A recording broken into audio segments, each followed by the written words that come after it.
777 is Chatur, another Chatur, Chatur Vedavit. The name is Chatur Vedavit. So this is an easy one to understand. One who knows the four Vedas. And properly speaking,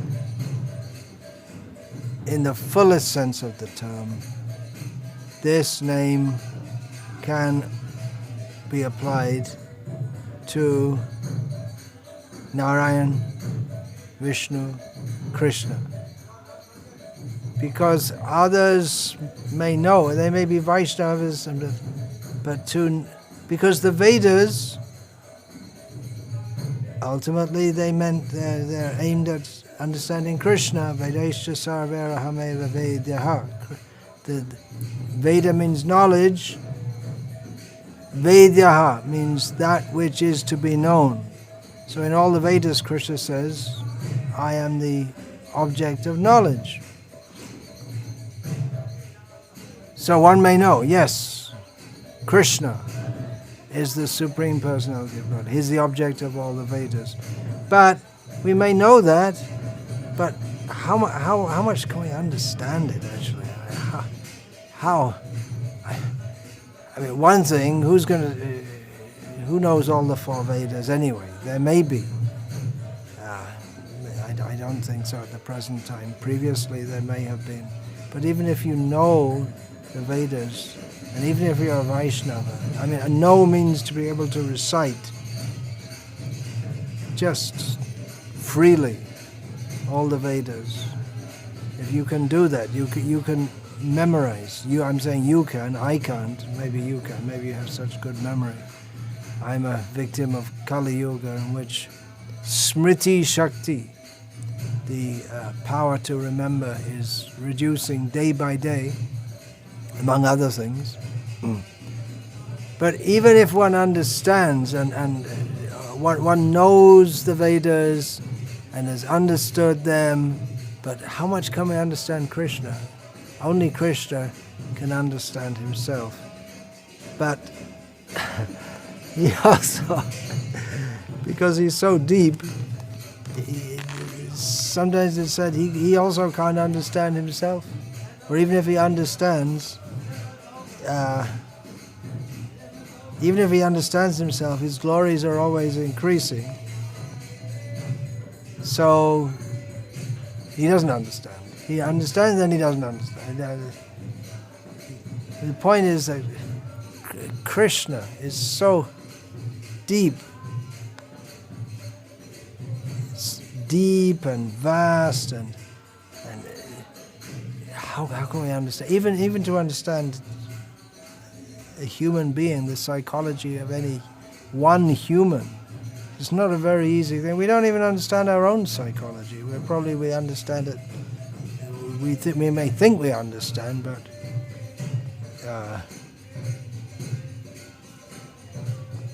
we may think we understand, but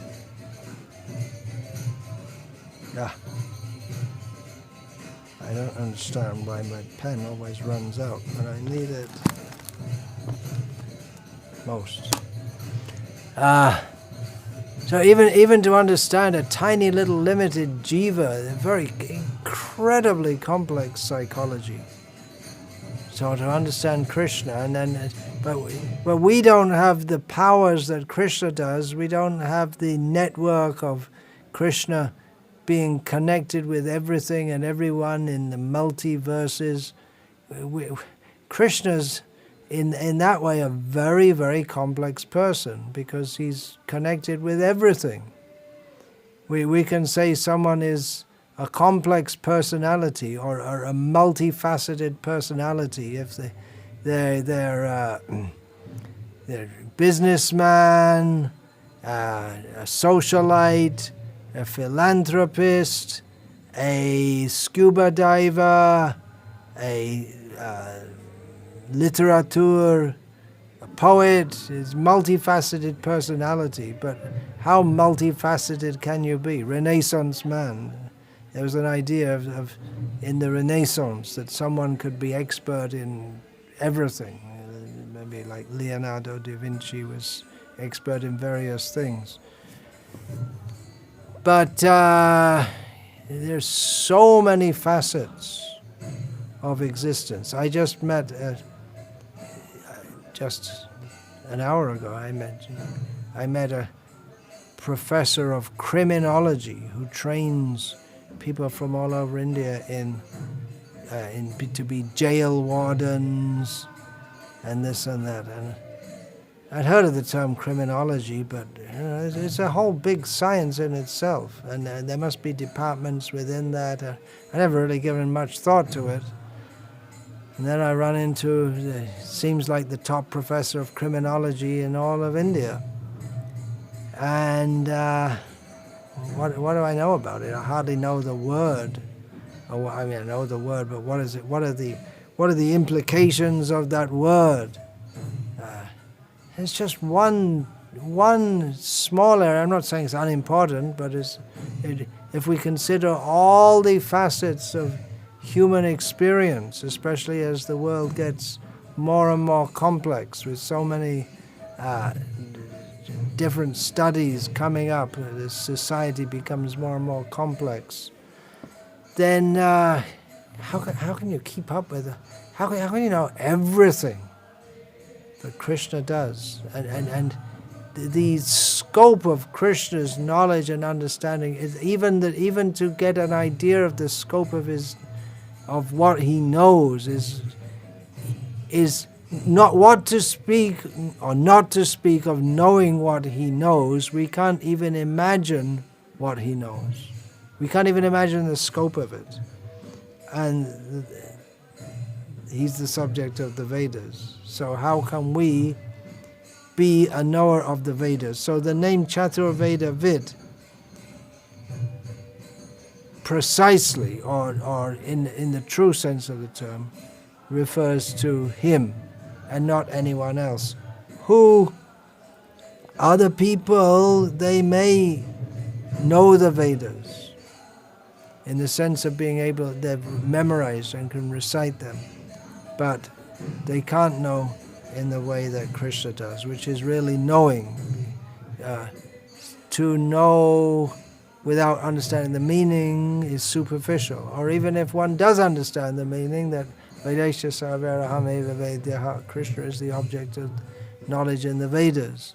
But what is the implication of that statement? Just like we may say, E equals mc squared, energy equals mass multiplied by the speed of light squared. But what we can say it, but what is the implication of it? First, what does it mean, first of all? Maybe sometimes someone could try and explain it to me, because it's not that it's important for my Krishna consciousness, but there's some curiosity. And its implication in scientific understanding. You have to be very advanced in scientific understanding to even begin to understand all these things. When I say scientific understanding, of course, in science, there's so many different areas. You probably don't need E equals mc squared to study the mating habits of pigeons, for instance, which is also part of science. Studies all so many different things like that. But Krishna knows everything. It's not even mind-boggling. It's just far beyond anything which we can even begin to conceive of. Now, another meaning is given, that there are persons who are learned in the Vedas. He is that object of knowledge who is to be known. in the 4 Vedas. By the way, talking about the 4 Vedas, but we often hear about the 3 Vedas, just like Krishna says in Bhagavad Gita, Rik, Sama, Yajur, Eva, Cha. Quite often in the lists of the Vedas, only the Riks, Sama and Yajur, and sometimes usually Rik, Yajur, Sama, but quite often Atharva is not mentioned. Exactly why that is so, maybe some of the Vedic acharyas explain. If so, please let me know. I'm definitely not claiming to know everything. But the mundane scholars, they have all different ideas why that should be. Some of them say the Atharva Veda was later invented, which is rubbish. Some say because the Atharva Veda is not on the same level, because it has lots of magic incantations for fulfilling desires and killing enemies. But then it also has important Upanishads, very high level knowledge within it. But we can understand that the Rik, Sama and Yajur are emphasized more because Krishna says like that. Or you could say that could be hypothesized that Atharva is not mentioned. Actually, everything's in the Rig Veda, right? It's a big topic, understanding even what the Vedas are. There are different opinions upon that. Some say, well, it's just the Vedic Samhitas, and then some don't. And then others include Brahmanas and Aranyakas. They don't accept the Upanishads. And then we have, right in Shastra itself, says that Mahabharata is the 5th Veda. And there are different, even in Shastra there may be different definitions of what it is. But if we understand that the Vedas are that by which Krishna is understood, we can say any knowledge that helps us to understand Krishna. So in that sense, everything, if one has the vision of seeing Krishna, then everything becomes, all knowledge becomes a way by which we can see Krishna. In that sense, even the speculations of modern scientists, if it's linked with Krishna consciousness, we can say that could also be considered Veda, but in a very secondary way, because when we say Veda, generally we mean Rik, Sama, Yajur, and Atharva. We're going to have 4 Vedas. But then Srila Prabhupada uses the term Vedic in a way which modern scholars don't like, and I'm with Prabhupada, definitely. It's not Vedic. Vedic means the Vedic age. But Prabhupada says, no, it's the Puranas, it's all based on the Vedas. It's all Puriyati iti Purana, that which fulfills, that which fills up, that which Vedeshu Durlabham, which is that which is not very easily found in the Vedas, Krishna, that is given in the Puranas. It's a huge, huge, huge topic. And the persons who try to understand this topic by going outside the Vedic tradition, the guru-disciple parampara tradition, they're not going to understand. They may amass a lot of information about the Vedas and this and that, but they can't even begin to understand. It has to be studied in the tradition. They're very... these academic scholars, they think they know a lot, and superficially they may do, but they don't have any entrance into the knowledge of the Vedas as it actually is. One has to become a disciple and learn from a guru, and that's not the same as learning from a teacher. One has to submit to the guru. It's a training. Character training is there. One has to have good character even before one can be admitted as a disciple of the Guru. It's not that one...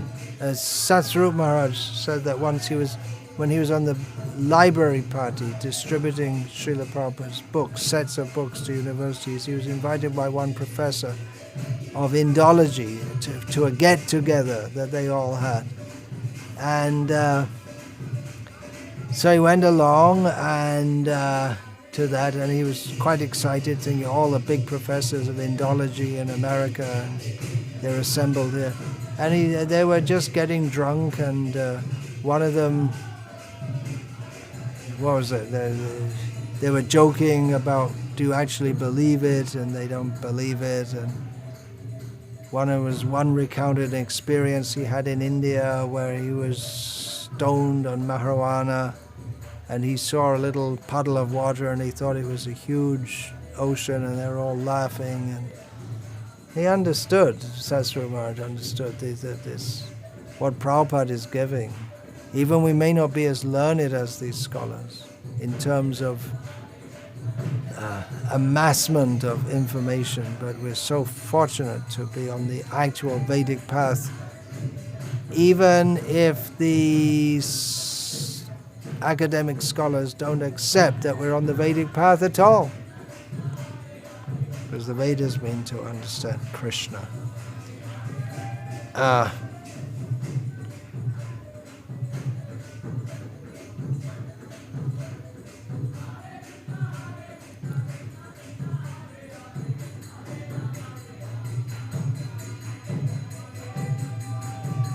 One comment given by the Sri Vaishnava commentators is that to know him, he's to be known by the Vedas. To know him as he is in Vaikuntha, Parampadam, is very difficult, but in his Vyuha, which we've discussed, and Vibhava appearances, by his grace a little bit of his glory can be realized. I'm surprised they say Vyuha and Vibhav, because Vyuha is also, they've stated, that's not accessible to those in this world. The Vibhav, and especially the Archa forms, can be seen within this world. Of course, his Archa form is generally, unless one becomes very, very advanced, generally passive in relation to the devotee. At least, unless one is very, very advanced, we don't expect the deity to directly speak to us. Then Shankaracharya, he gives the very straightforward meaning of this name, Chaturveda-vid, he who is the knower of the four Vedas. But he explains it, Yatavat Veti, Chaturnam Vedanam Artam iti Chaturveda-vid. Who knows the Vedas who knows the meaning of the Vedas as they actually are. Now, of course, the followers of Shankaracharya will say that, well, he's given the meaning of the Vedas in his Vedanta Sutra commentary, Shariraka Bhashya, or Brahma Sutra Bhashya.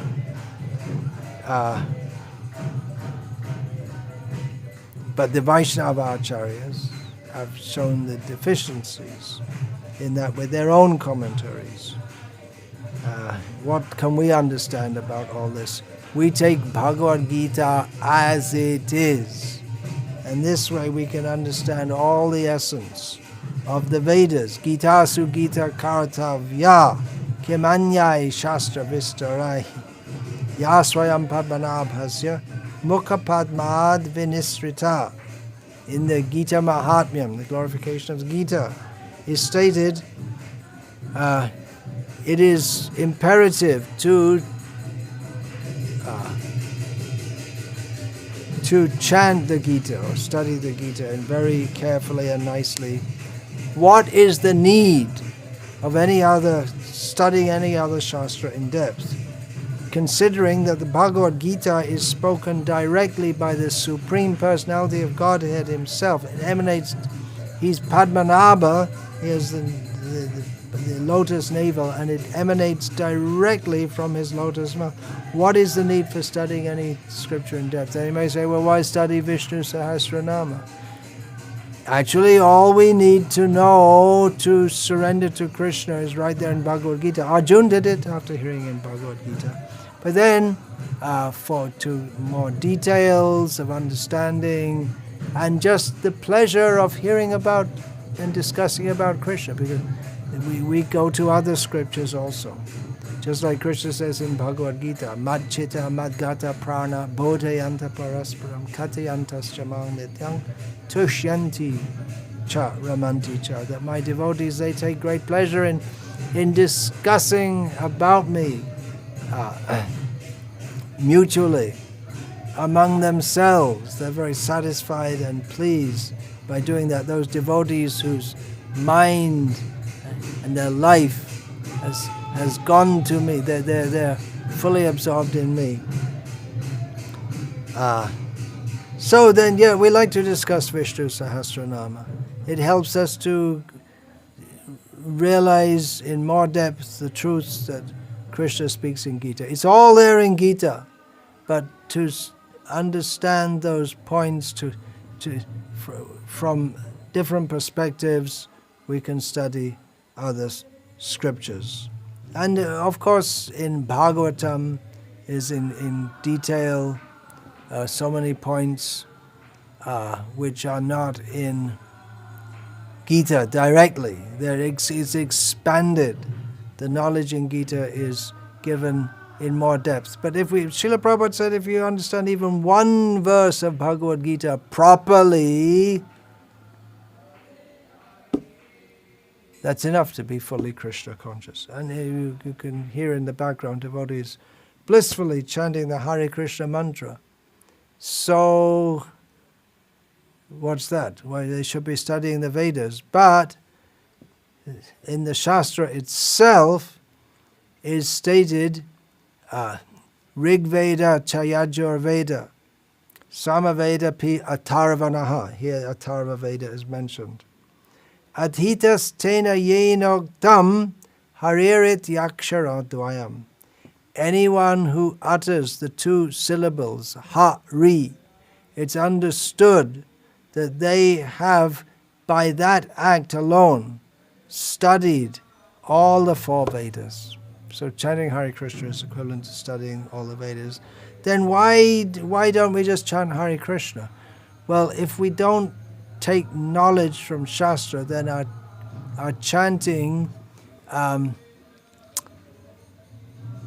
we won't understand who Krishna is properly or how to properly approach him. And then our chanting will not come to the standard of purity. We may mistake someone else to be Krishna. That's some bogus avatars. They also encourage their followers to chant the names of Krishna, but they promote that they themselves are that Krishna, or maybe even more than Krishna. So we need to understand the Vedic knowledge as it is properly. One of the commentators, Radha Krishna Shastri, comments that not only does Vishnu know all the four Vedas completely and with their correct meanings, but he is also the Vedas himself. And he states that knowing him is possible only for those who have learned the Vedas correctly and with their true meanings. Well, we'll get back to that later, because there are that thought that you have to learn all the Vedas and study their meanings. That's not the conclusion of Shastra. We'll get back to that a little later.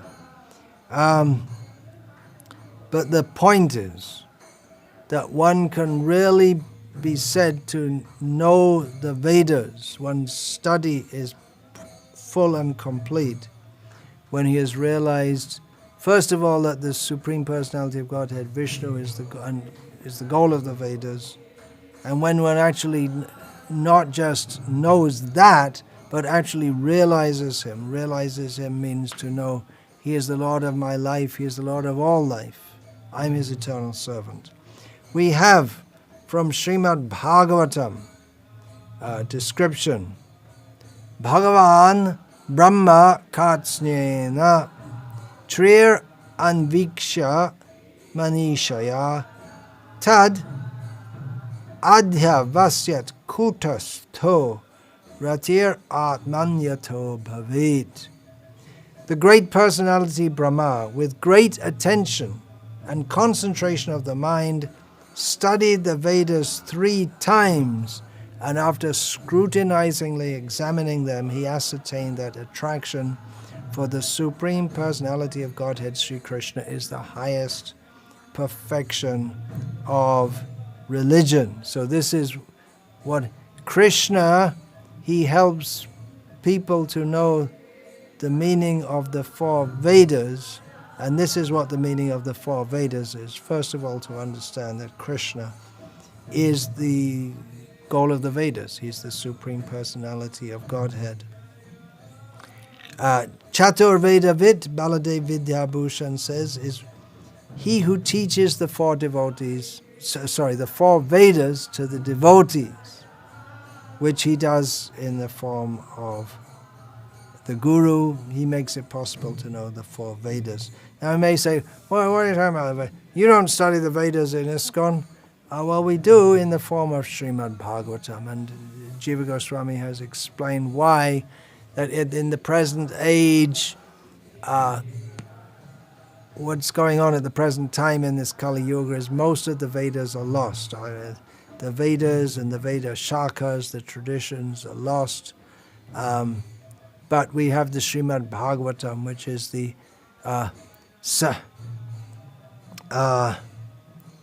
what is that verse? It's late at night. Sarvashut Etihasanam Saram Hiudahritam. All the Vedas and the Itihasas, and that means all the Purana, everything. The essence of all of that is Srimad Bhagavatam.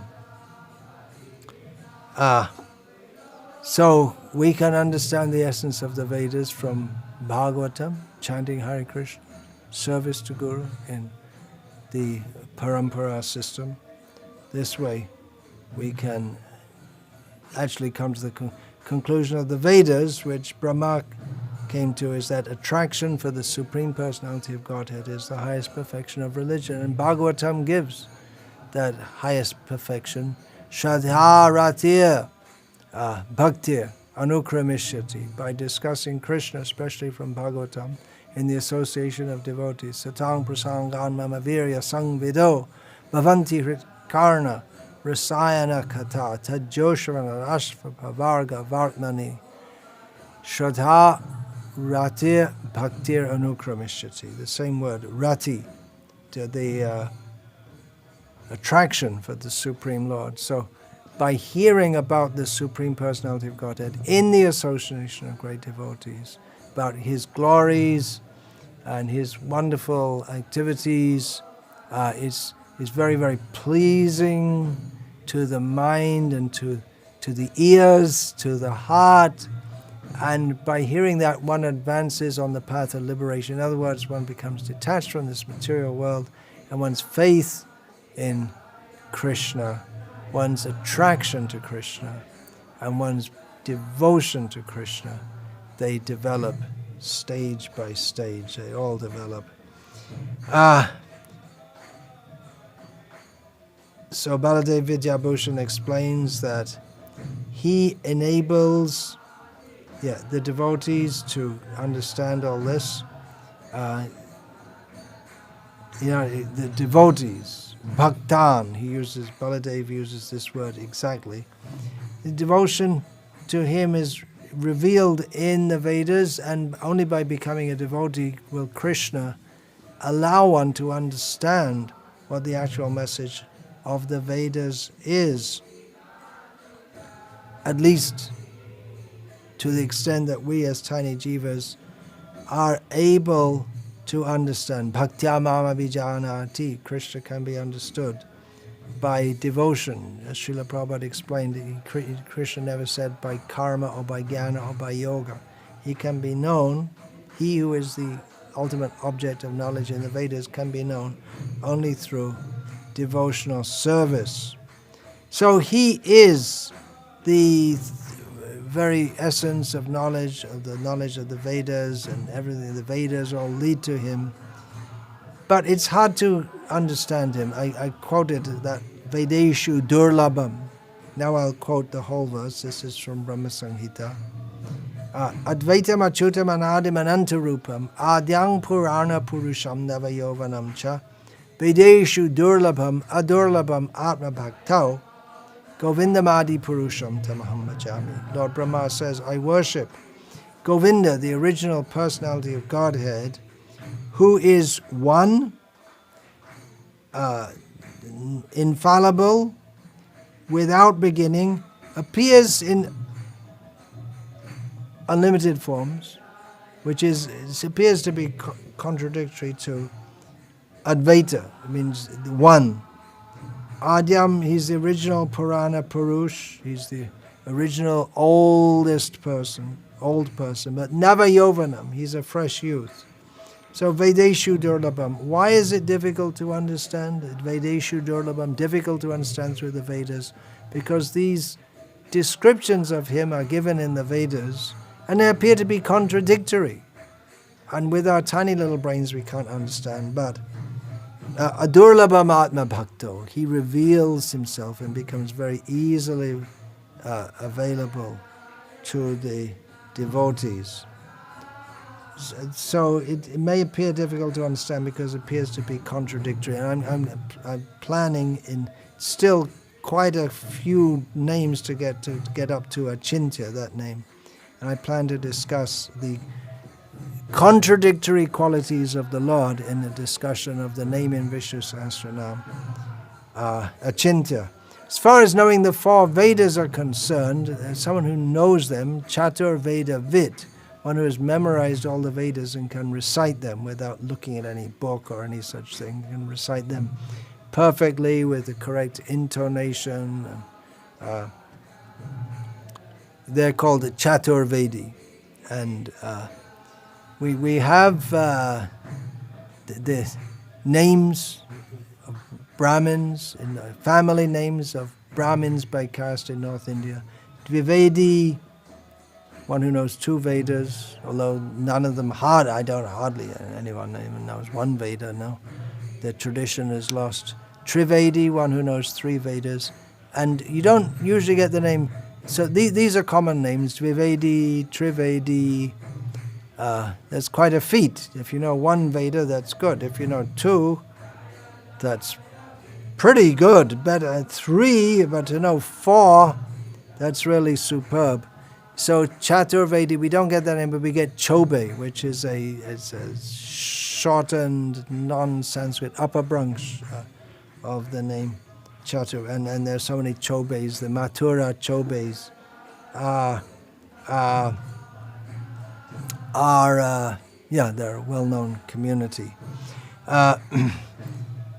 So even if one knows all the Vedas in that sense, still we have to consider another Vedic statement, not directly in the Vedas, but in the corpus of the Vedic literature. Janmana Jayate Shudra Sanskara Bhavet Dvija Veda Partet Bhavet Vipra Brahma Janatiti Brahmana. By birth one is born a Shudra. That means even if one is born in a Brahmana family, Shochati Shudra, one cries and laments, which a baby does. A baby has, you can't say a baby's a Brahmana only in a very material way, because he can't even talk, what to speak of recite the Vedas or know anything about the Vedas.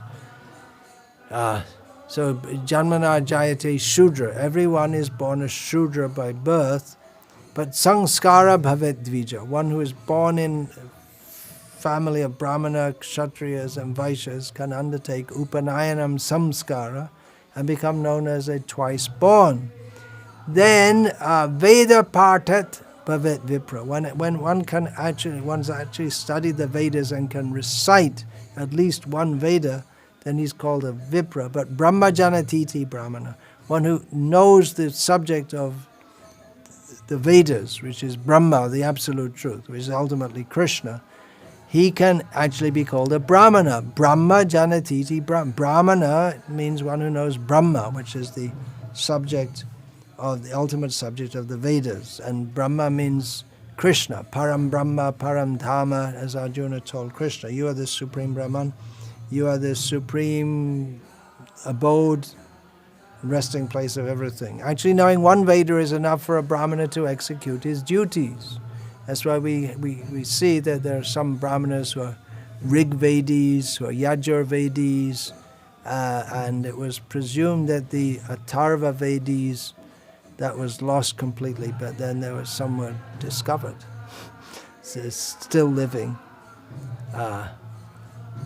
Samaveda, there may be different Brahmana shakas or family lines who are devoted to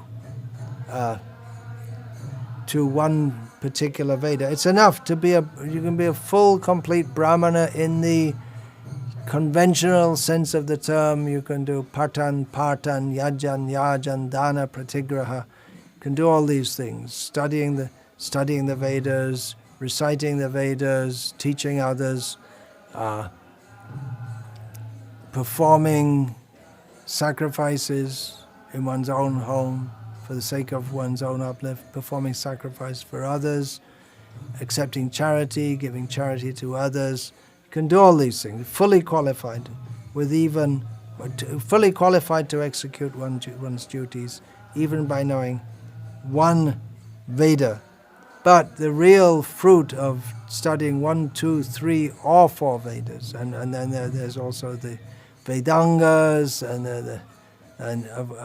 to study the Vedas, one should study the Chandas, the meters, and then Nirukti, the meaning of the words. We're talking about the Vedangas here.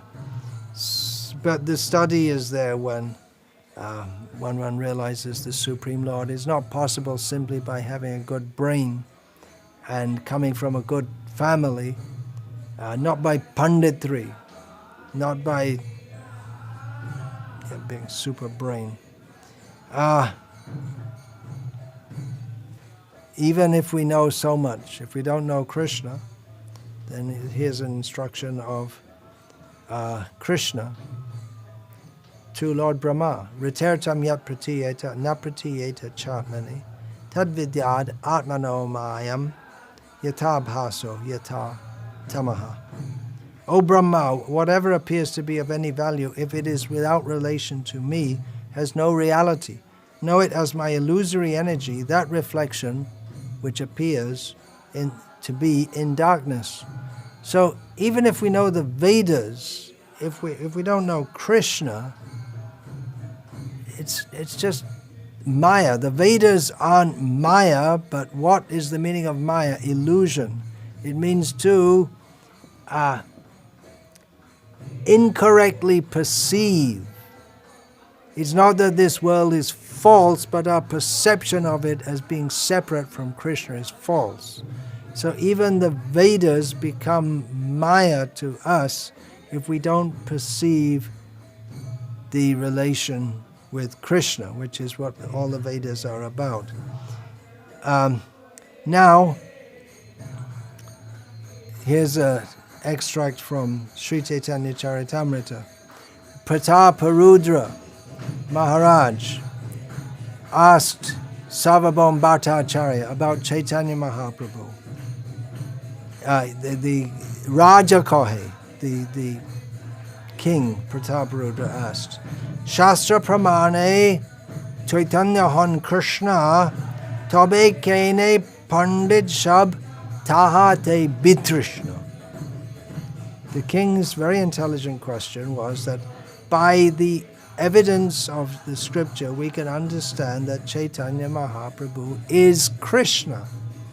Why is it then, he asked, that we have so many great Vedic scholars, but they have no interest in Chaitanya Mahaprabhu?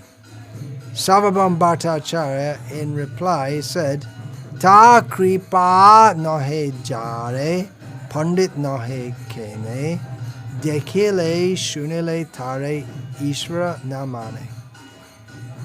Sarvabhauma Bhattacharya said that one who does not have his mercy, even if he's a great scholar, then even by seeing him and hearing about his qualities, they won't understand he's the Supreme Lord. This was Sarvabhauma Bhattacharya's position. Sarvabhauma Bhattacharya asked his brother-in-law, Gopinath Acharya, well, you say Chaitanya Mahaprabhu is the Supreme Lord, but I'm a big scholar. I don't find that in the Shastra. How can you say that he's the Supreme Lord? Gopinath Acharya quoted the verse which we'll now, from Bhagavatam, which Sarvabhauma Bhattacharya now recites to Prataparudra Maharaj in response to the question of Prataparudra Maharaj. Why is it that these great scholars of the Vedas, they can't understand Krishna, or they can't understand that Chaitanya Mahaprabhu is Krishna? So, what was said at this juncture by Sarvabhauma Bhattacharya, quoting from Brahma's prayers to Krishna in the Bhagavatam, Atapite deva padambuja dvaya prasada leshanu grahita evahi janati tatvang bhagavan himno nachanya ekopi chirang vichinvam. Lord Brahma said, my Lord, if one is favored by even a slight trace of the mercy of your lotus feet, he can understand the greatness of your personality. Not fully, of course. But he can understand this is great personality. He is that great personality who is far greater than all of us. So continuing the translation given by Srila Prabhupada, but those who speculate to understand the Supreme Personality of Godhead are unable to know you, even though they continue to study the Vedas for many years.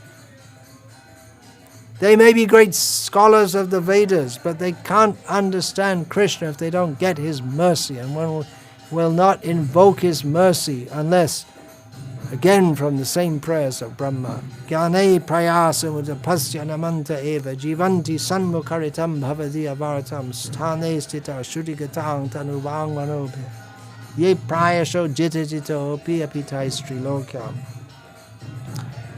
One who is puffed up, thinking I'm very knowledgeable, Brahma says, he should just give up that attitude altogether of thinking I'll study and know everything.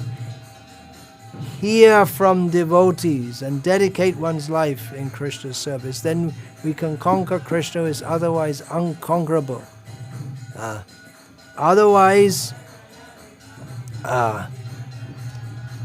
we may know so many things, but we remain completely... We know the Vedas, Veda means knowledge, but we remain completely ignorant of what the Vedas teach. Even we're very expert in analyzing all the words and the word junction. Why is that? Then, how is it that Krishna can only be understood by those who get his mercy? Well, there's much evidence about this. Satashri Krishna namadi nabhaved grahyam indriyahi sivonmukhe hijivada swayameva spurati adaha. The holy name, form, qualities and pastimes of Krishna, they're not understandable through the mundane senses, mind or intelligence.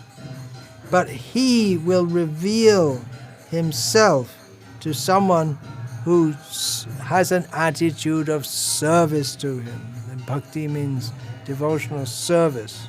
Beginning with the tongue, chanting his holy name, and only accepting Krishna Prasad as one's food. And then Krishna will very happily reveal himself to such a devotee. Otherwise, one may be very learned, but Maya Parita Jnana, one is classified by Krishna as someone who is superficially learned, but his actual learning is covered by the illusory energy of Krishna. Now he's saying that one of the commentators, Radha Krishna Shastri, is saying to understand him, you have to understand the real purport of the Vedas. You have to You have to know them. You have to learn the Vedas first of all. But that is not accepted in the Srimad Bhagavatam. Here are some quotes from Srimad Bhagavatam.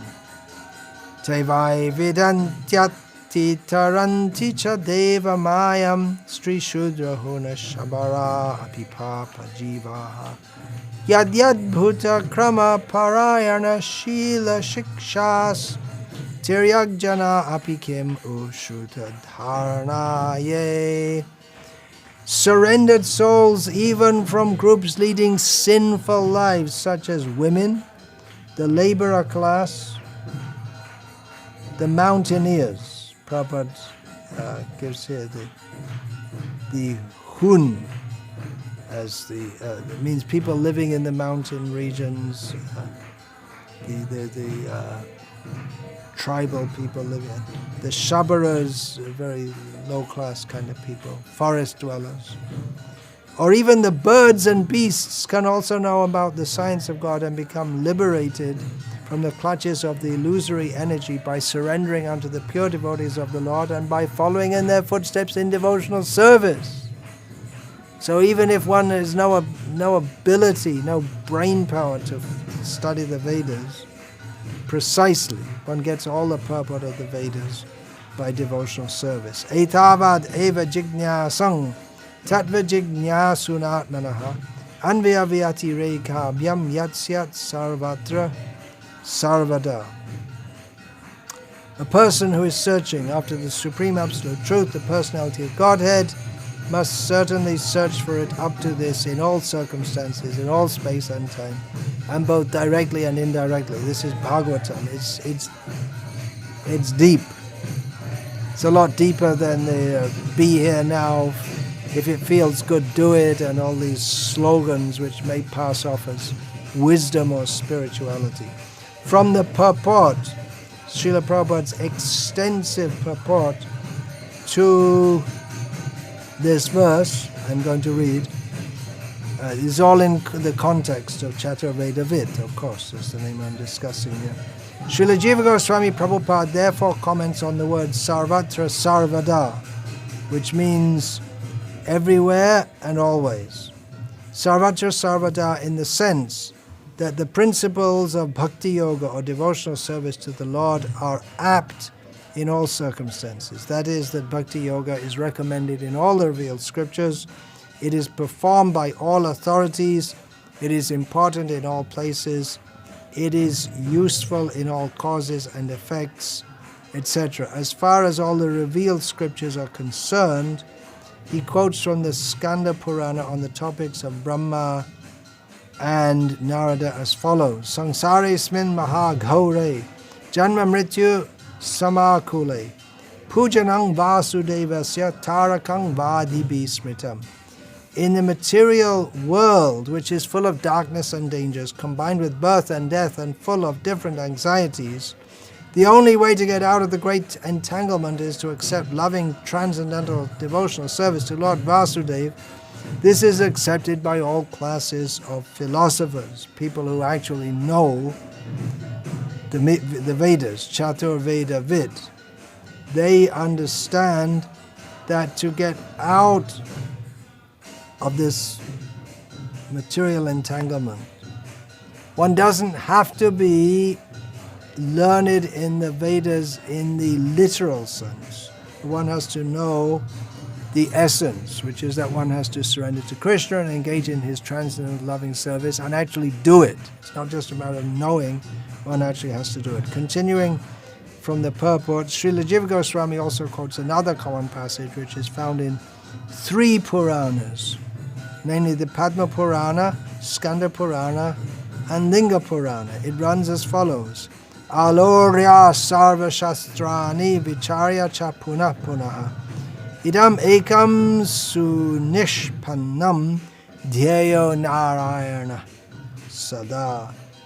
By scrutinizingly reviewing all the revealed scriptures and judging them again and again, it is now concluded that Lord Narayana is the supreme absolute truth, and thus he alone should be worshipped. So if one gets that knowledge that the Supreme Absolute Truth is Narayana and only he should be worshipped, then it may not be necessary to go all through all the Vedas. Bahunam Janmanamante Jnanavang Mam Prapadyate is one who's on the path of trying to understand by knowledge.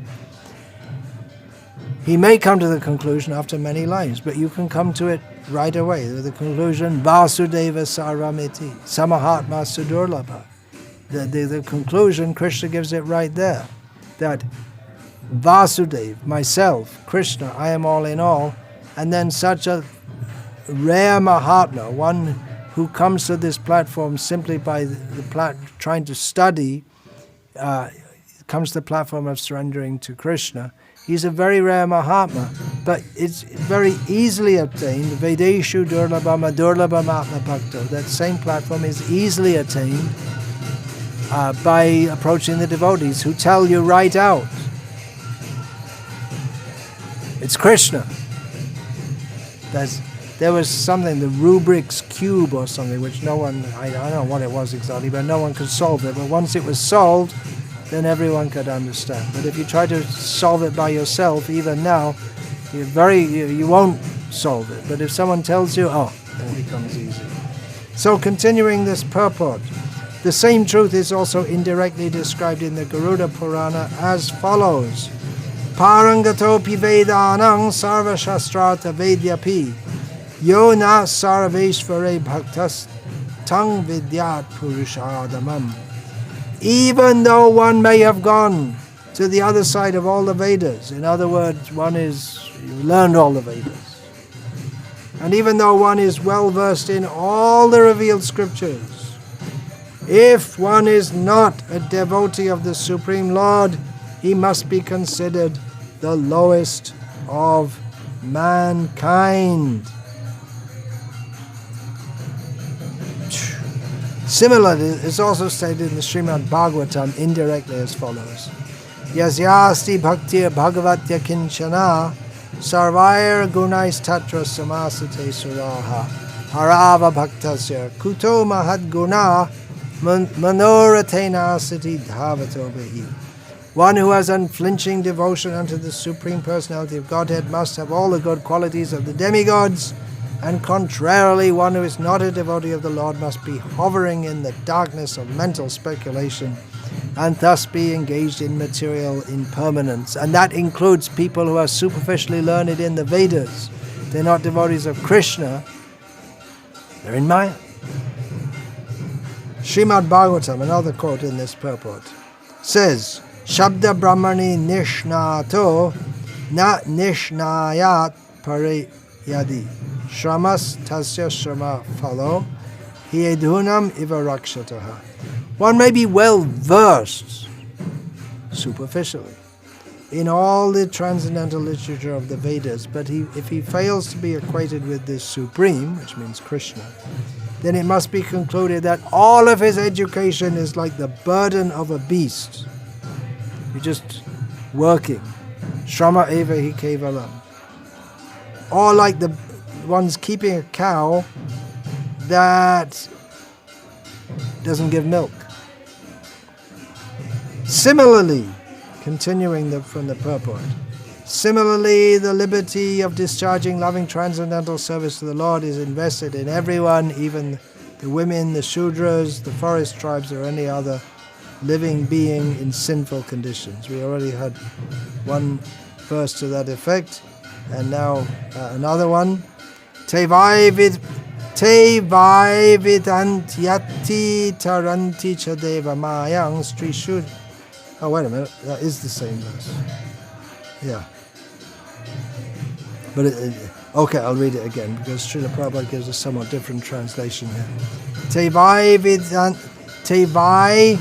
vidantyati taranti chadeva mayang strishundra Huna Shabara Apipapa Jivaha Yadyadbhuta Krama Parayana Shila Shikshas Tiryagjana Apikim U Shuta Dharana Ye. Right, it's not exactly. Yeah, it is exactly the same verse. So, the other translation Prabhupada gives here. The lowest of human beings can be elevated to the highest stage of devotional life if they are trained by a bona fide spiritual master well versed in the transcendental loving service of the Lord. If the lowest can be so elevated, then what to speak of the highest who are well versed in the Vedic knowledge? The conclusion is that devotional service to the Lord is open for all, regardless of who they are. That is the confirmation of its application for all kinds of performers of the service. So very important in Srila Prabhupada's rendering here of that translation is that, yes, even without studying all the Vedas, if you immediately take to devotional service, even if one is very fallen, you can immediately attain their perfection of life. Then what to speak of those who are well learned in the Vedas? Then their perfection is assured. There's similar verses at the end of the 9th chapter of Gita that Mam hi patavya pashrija yepi syuv papa yonayaha Sriyo Vaishas Tata Shudras Tepiyanti Param Gatim. Those who take shelter in me, though they be of lower birth, women, Vaishyas and Shudras, can attain the supreme destination, Krishna says. But then he goes on to say in the next verse, King Puna Brahmana Punya Bhakta Raja Shiyastata Anityam Asukam Lokam Imam Prapya Bhajasvamam. Then what to speak? If even the people who are very lowly can attain full perfection by taking shelter in me, then what to speak of the very high-class people, the very pious brahmanas and who are my devotees, and the kshatriyas who worship me in this world which is full of birth and death and suffering of all kinds. And then Krishna concludes the chapter with the Manmana Bhavamadbhakto Madhyaji Mang Namaskuru Mame Vaishasi Yuk Vaivam Atmanam Matparayanaha. So whatever, low, high, this birth, that birth, sinful, pious, learned, not learned, always think of me, become my devotee, worship me, bow down to me. In this way become completely linked with me and one in devotional service. So, continuing with this purport, reading from this purport, therefore, Srila Prabhupada writes, the devotional service of the Lord with perfect knowledge through the training of a bona fide spiritual master is advised for everyone, even if one happens not to be a human being. And generally the animals and the birds, you can't expect them. They don't have the mental capacity to even think about what the Vedas are or what the goal of life or who God is. But the Garuda Purana, which Srila Prabhupada quotes next, says, Kirta Pakshi Mriganam Cha Kirta Pakshi Mriganam Cha Haro Sanyasta Chetasam Urdvang Eva Gating Manye King Puna Gyaninam Dharnam.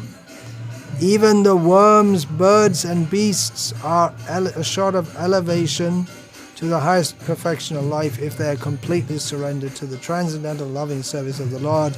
So what to speak of the philosophers among the human beings? Well, there are examples. Gajendra, who's an animal species, fully surrendered to Krishna. Then we have Bharat Maharaj, became a deer. Then in his next life he became Jara Bharat and achieved all perfection. So the point is being made that everyone can take to pure devotional service, even without learning all the Vedas. Therefore, Srila Prabhupada continues the purport. Therefore, there is no need to seek properly qualified candidates for discharging devotional service to the Lord. Let them be either well-behaved or ill-trained. Let them be either learned or fools. Let them be either grossly attached or in the renounced order of life. Let them be liberated souls or desirous of salvation. Let them be inexpert in the discharge of devotional service or expert in the same. All of them can be elevated to the supreme position by discharging devotional service under the proper guidance. And then, so that's the end of the extract. I'm reading from the purport. There's only part of the purport. It's a very, very long purport. So we may ask then, what's the point of studying the Vedas? Well, the point of studying the Vedas is to know Krishna.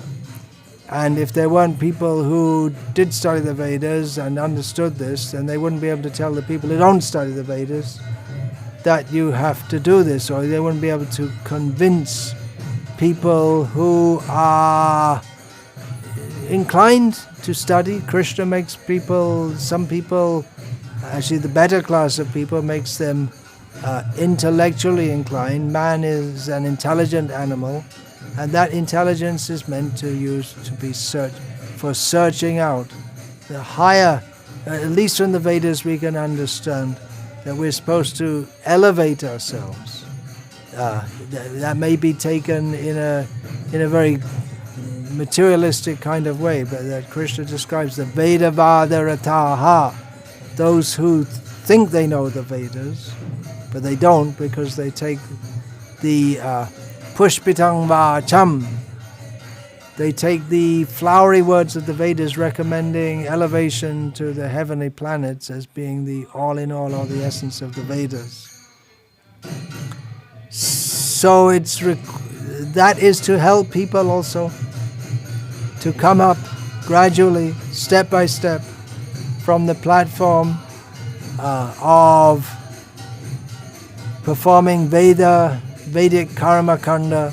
You're supposed to be elevated. Sarva karma akilam parata jnane parisamapyate. Krishna describes in Bhagavad Gita that all these karmic performances, they're supposed to elevate one to the platform of knowledge. And then when he was perfect in knowledge, then Vasudeva Sarvamiti. He understands Vasudeva is all in all. So, if one can come to that immediately, all well and good, but the Vedas are required to guide people on that path. Some do it gradually, some do it slowly, some do it immediately. And the Vedas, of course, are required. It's said that the uncivilized people can immediately be elevated, but the point is it's not expected. It's expected the uncivilized people act in an uncivilized way, which is quite non-conducive for Krishna consciousness.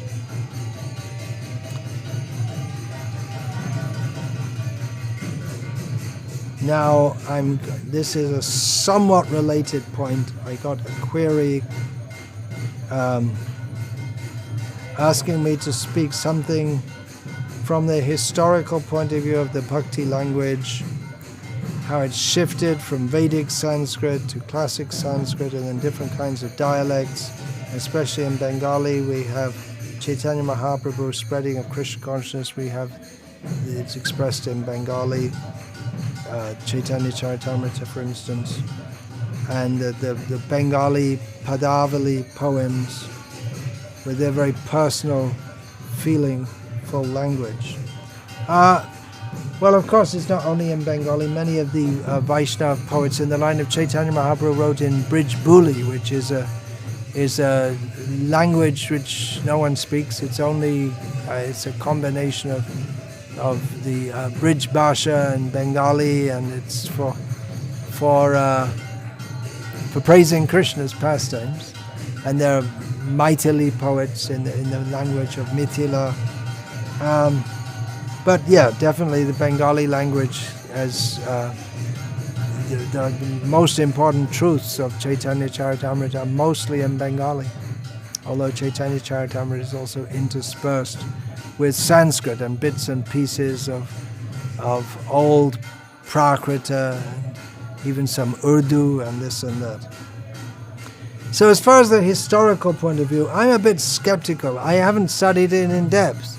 I'm a bit skeptical of this idea that there was Vedic Sanskrit, and definitely there was, and even our acharyas accept that, but the idea that this simplified form of Sanskrit that we get in the Puranas, or it's not the same as the classical Sanskrit of the Vedas. Well, I'm a bit skeptical of that whole idea, because we find that Ramayana is in very simple anustup shlokas, the most simple form of Vedic meter, and the language is very simple, and even the concepts are very simple, but that was composed by Valmiki Rishi millions of years ago. So I'm skeptical about that whole concept.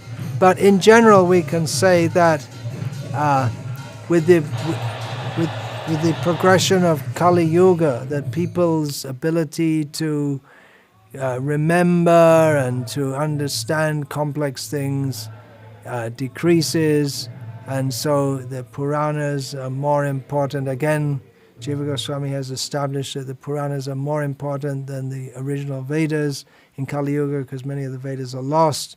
They're also very difficult to understand, and the essence of all the Puranas is in Srimad Bhagavatam. And it happened that not only in Bengali, but the Bhakti cult was being presented to the common people around the same time as Chaitanya Mahaprabhu in Hindi, just like the Avadi language, to be precise, old Avadi. Ramcharitmanas was written in the Avadi language, which is very popular among the followers of the Hindi language, of which Avadi can be said to be a dialect of Hindi. In Ramcharitmanas we have devotion to Lord Ram is recommended, but it doesn't have many deep details of difficult stuff. It's easy. So this is presented, the books in the vernacular languages, not in Sanskrit. They present the truths of devotion, bhakti, devotional service. There are so many around that time. The Ashtachap, the 8 stamps, you could say, beginning with Suradas of the Vallabh Sampradaya. He wrote in that Brij Bhasha songs about Krishna. So it's all that which is actually according to the Siddhanta, which we have to find ultimately from the Srimad Bhagavatam, the essence of all the Vedas. That is to be accepted as fully authorized and as the same essence of all the Vedas. So that's one reason why the Bhakti cult was presented in other languages. It's a whole complex history, other languages than Sanskrit, languages which are not as perfect as Sanskrit. Sanskrit means a perfect language. Languages based on Sanskrit, they're perfect to the degree that they are like Sanskrit. And but they can convey, even English, which is not at all a cultured language according to Vedic culture, even technically it's not, but that can convey the highest truth. The point is that the real knowledge of the Vedas, Vedeshu Durlabham Adurlabham Atma Bhakto, that is conveyed by devotees. Pure devotees can convey that knowledge, even in any medium, in any language. The Vedas, they're in Sanskrit. That is the language of the Supreme Lord. Sanskrit is the perfect language for describing the qualities of the Supreme Lord. But ultimately that has to be realized within the heart. So in other languages, descriptions are given, but again, that knowledge has to be revealed within the heart. If we learn all these things in English, and by the grace of the devotees that is revealed within our heart, then we're perfection of life, even without knowing a word of Sanskrit. I mean, it does help to know to understand the concepts. On the other hand, if we studied all the Vedas and expert in Sanskrit, but we don't know Krishna, then we miss the point altogether. But still, again, the Veda is not undermining the Vedas at all. The Vedas are very important, super important, but we have to understand them in the present age through Srimad Bhagavatam. It's a big discussion. It's almost 11:30 at night here in India. In the Janmastami, we don't usually stay up this late. Devotees, you can hear in the background, maybe are singing Hare Krishna mantra very blissfully. And I could go on speaking, but my next talk is also quite a long one, and we're running out of space on the discs. So I'll finish there. Hare Krishna. Vancha kalpa tarubhyascha kripa sindhubhya evacha patitanam pavanebhyo vaishnavebhyo namo namaha. Dante nitaya churnakang padyo nipatya kritvacha karkushatameta daham bravimi. He sadhava sakala eva vihaya dura garanga chandra sharne kurutanu ragaha. Parivadatu jano yatata tava nanumukaro navayang vicharayamaha.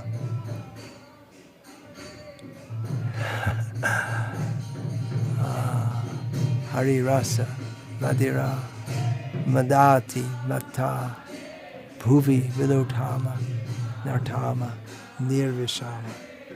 Hare Krishna, Krishna Krishna, Hare Hare, Hare Rama, Rama Rama, Hare Hare.